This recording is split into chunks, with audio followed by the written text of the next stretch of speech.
Good morning. It is 6 a.m. I'm normally up by about 6:30. Admittedly, normally within like 5-10 minutes of the morning, I'm pretty much a morning person and very delighted to be up, but this is still a wee bit early for me. So I'm about to make tea, which is the norm. Kind of has to happen, right? Early in the morning. You know, I watch a lot of vlogs. I really enjoy them. And I've always felt like every one of them, they're all about they're making the coffee in the morning, which I don't mind coffee, but I love tea. And I always thought that maybe it was like staged. They just like all knew that having coffee in the morning was like this really cool, great thing. Especially before I was someone who got up in the morning. Well, it's not. Like making a cup of tea before I do anything else is wonderful. And it makes me happy. So I'm gonna do that.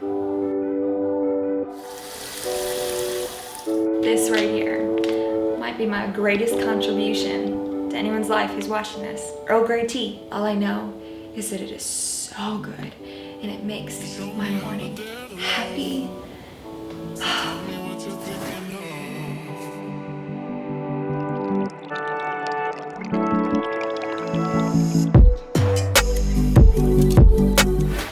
Okay, Earl Grey is made, so we're in a good spot. So right after my tea is made, I just try to get settled in to spend some time with the Lord. I have a couple spots I like to go to, but right now, I'm really favoring my front room because it's lovely. Hear the birds and see the sun. Side by side our fears are done. Oh, the good times just begun. So I've had some tea in me, so I'm feeling a lot more awake right now. Oh, I did set some tea. Thanks for keeping me honest, Eric. I used to never wake up early. All my efforts were just get ready and get out the door. Like that was all it was. I had no routine. Sometimes I would do certain things. Sometimes I wouldn't do other things. And over the past year, that's completely changed. My desire to get up and start my day with the Lord is what shifted that for me. And then as soon as I had one thing that was able to wake me up earlier, I found that there were other things that I could accomplish, and maybe I could wake up even a little bit earlier to get other things done. And so now 6:30, even though I know that's not early to even some of my other friends, is early. And I'm just this past week, I was actually thinking, I think I need to maybe do 6:15 now, because there's these other things I feel like I could accomplish. So having a really good morning routine, it like sets me for such a good day. I notice the difference when I do that. So here's the gist of what a morning will normally look like for me. My strategy has been to keep it really, really simple. So I try to accomplish 4 things every single morning. And if I accomplish those things, then I feel great about the morning. So first is spending time with God, and here we are, being accomplished today. The second is me making healthy food choices. I work out of the home, so it's breakfast and also packing or getting some healthy food choices together for my lunch. Third is hair and makeup.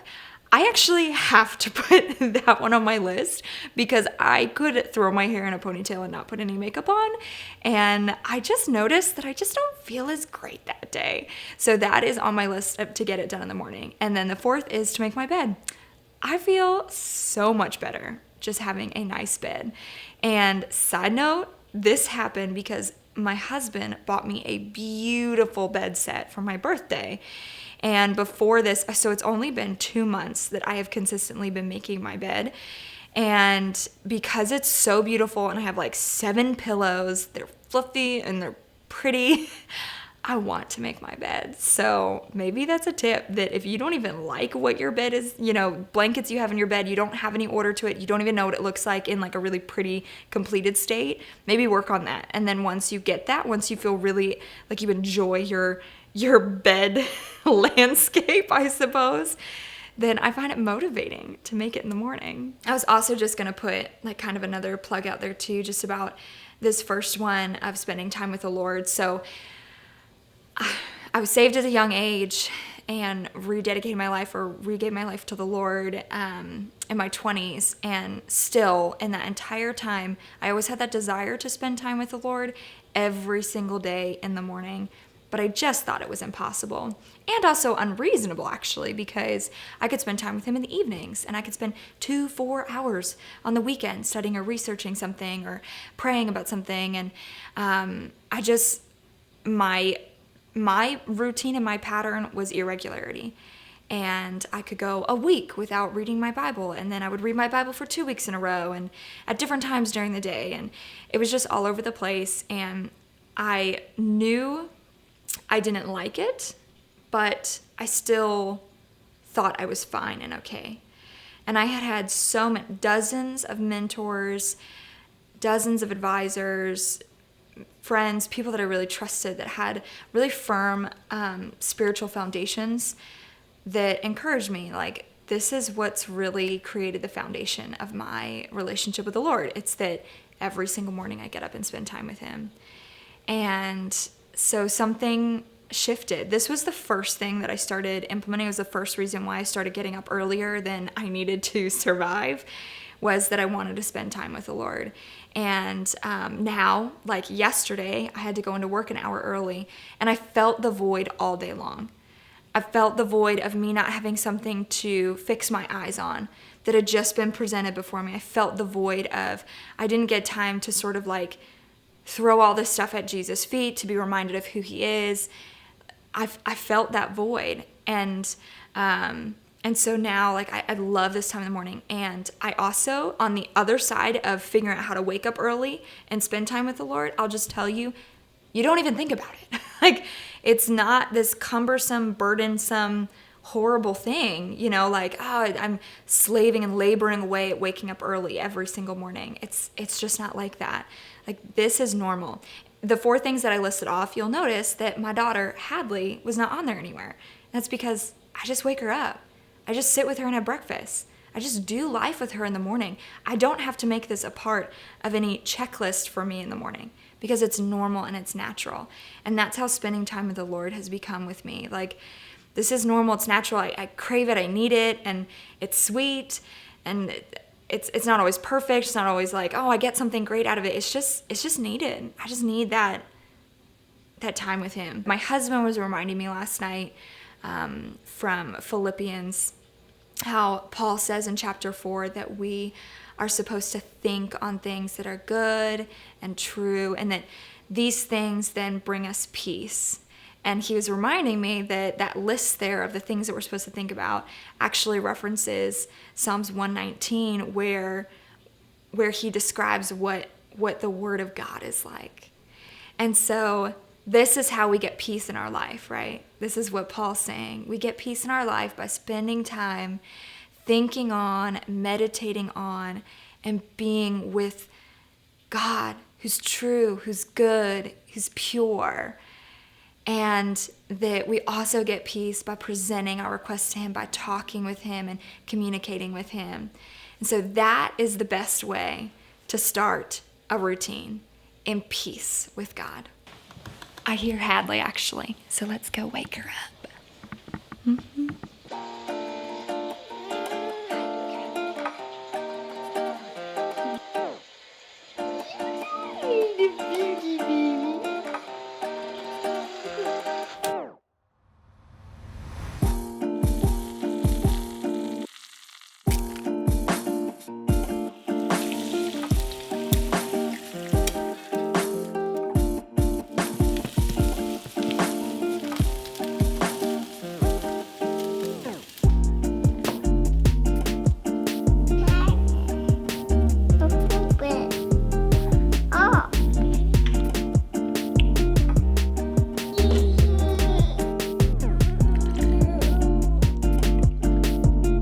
So we have just gotten ready a little bit. Hadley's almost there. Mom's done. And, oh, you want me to get one of these off? Oh, one of those, yeah. But this is about it. After breakfast, we kind of like just make the day happen, right? But before a morning even is successful for me. I will say having a really good evening routine is what sets me up for the most success for the morning. I've heard that from a ton of people, and I totally agree from my experience. So I try to make sure that I've had a shower, I've picked out my clothing, and I've done sort of some sort of meditation right before I've gone to sleep to just kind of unwind. For me, I still struggle with some anxiety about childbirth, having a C-section, and I think honestly I've just always kind of struggled with the anxiety there. So doing some sort of meditation, especially now that I'm entering my 3rd trimester, I'm going to be really diligent to do that. And this could be anything from scripture meditations. Oh yeah. Like there's some really great YouTube videos that go through like scriptures that help with fear and anxiety. There's a butterfly. I also will go through maybe some breathing exercises through like meditation videos. And you want another flower? Oh, there you go. I know what you want. There you go. There you go. Ooh, it's like a baby tiny kite. And then also for childbirth, I plan to use like the focusing in on one object and then helping to relax my entire body. So I have meditations that I'll listen to for that as well. And I find when I do all these things in the evening, I have a way better morning. I hope you guys can hear me over talking. Hey guys, I am back. Actually, after that last recording, Hadley had a wee bit of a meltdown, so we kind of had to stop the process, and now I've returned a little bit later. And I kind of love it actually, because the very next thing I was hoping to share with you is one of the things that has helped me to stay consistent and actually be successful with developing a routine. So this illustration is of a rubber band, and trust me, I cannot take any credit for it. There have been a lot of really smart people that came up with this. I first heard it from a parenting book, and the illustration is this. So when we think about a rubber band, it has a natural state. So if we're not touching it or messing with it, it kind of stays in a natural form. And that's the same way that a routine should be for us. So for me, I've got my morning thing, I've got my evening thing. I know exactly what it would look like in a perfect world and what I strive to do every single time. And just like a rubber band though, and just like what happened earlier with Hadley, we have to sometimes just flex. We have to adjust or kind of fit the mold of the situation that we're in. We feel the stretch, right? But the important thing is that, like the rubber band, we return to this original state, this mode that we know is ideal for us. And so this has helped me, because when I have 1 or 2 days where I kind of regress or I don't manage to get my routine done, I will be able to keep in mind that the next day I can snap back. I can always return to what I know is I want to be the norm. And this has been helpful actually in a ton of areas of my life, especially parenting with Hadley. Like, I'm not perfect, and we do ups and downs, and we mess things up certain days, but I always have kept this mindset, always, as in since I've heard it in the past 2 years, I can snap back. I can always snap back. And I don't have to feel that I've given up, I have to give up on something. We can always snap back to something. So I hope that encourages you as well when you're thinking about maybe developing a new type of routine. The last thing I want to encourage you with as well before we jump off here is something that's a little more natural to me, and I know it might be harder for some people, but I would encourage people to strive for it, is I don't normally get on my phone until I'm either in the car or even at work. And this is, yes, somewhat of my personality. Anyone who knows me knows I'm not the best with my phone, and I am awful at social media, but it's also intentional, and I believe it benefits my life. For the first hour and a half of the morning, I'm present with the Lord, I'm present with Hadley, I'm present with my husband, I'm present even with myself to kind of get myself in the right headspace, heart space. I don't need the added everything else to kind of jump in on me before I've had enough time to get through and get started with my day. I find that really helpful. Now in the evening, it's kind of the same thing. I'm about to unwind, try to get into a restful state. And when I have all these other voices, all these other things kind of bombarding me, those things distract me. They can cause me anxiety. I don't have maybe the right headspace to be able to process them because it's late at night.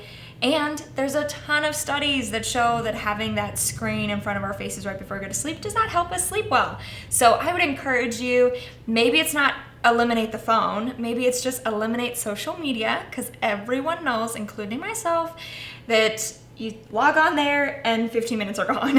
And that can really ruin the jive or the efforts with a routine. So those are my 2 little plugs for you here, last bit of this video. I hope you've enjoyed it, especially coming from someone who is very simple and doesn't normally have a routine, what it looks like for me to take those steps to have a routine. And yeah, I hope it encouraged you. Please comment, let me know what you think. Tell me what your routines are. If you think I'm whack on anything, feel free to share. That'll make for a good conversation.